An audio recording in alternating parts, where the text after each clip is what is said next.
حضرت عمر ابن الخطاب رضی اللہ عنہ کے دور میں ایک شخص کے پاس کھجوروں کا ایک خوبصورت باغ تھا جس میں سرسبز درختوں پر لذیذ پھل لگے ہوئے تھے۔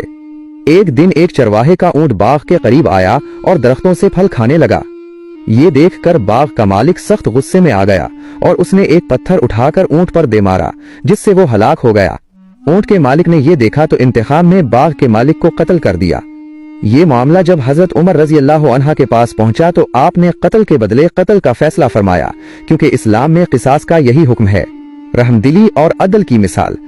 جب قصاص نافذ کرنے کا وقت آیا تو باغ کے مالک نے کہا کہ اس کے پاس کچھ یتیموں کا مال صحرا میں دفن ہے اور صرف وہی اس جگہ کو جانتا ہے۔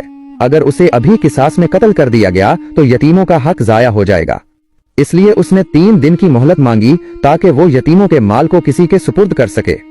اس درخواست پر حضرت عمر رضی اللہ عنہ نے یتیموں کے حق کو ضائع ہونے سے بچانے کے لیے اسے 3 دن کی مہلت دی۔ 3 دن بعد وہ شخص واپس آ گیا اور یتیموں کا مال محفوظ رہا۔ اس واقعے سے یہ سبق ملتا ہے کہ اسلام میں عدل و انصاف کے ساتھ ساتھ رحمت اور ہمدردی کو بھی بڑی اہمیت حاصل ہے۔ حضرت عمر رضی اللہ عنہ نے قصاص کے معاملے میں بھی یتیموں کے حق کا خیال رکھا اور ایک ایسی مثال قائم کی جس میں معاشرتی انصاف اور رحم دلی دونوں کی بہترین عکاسی ہوتی ہے۔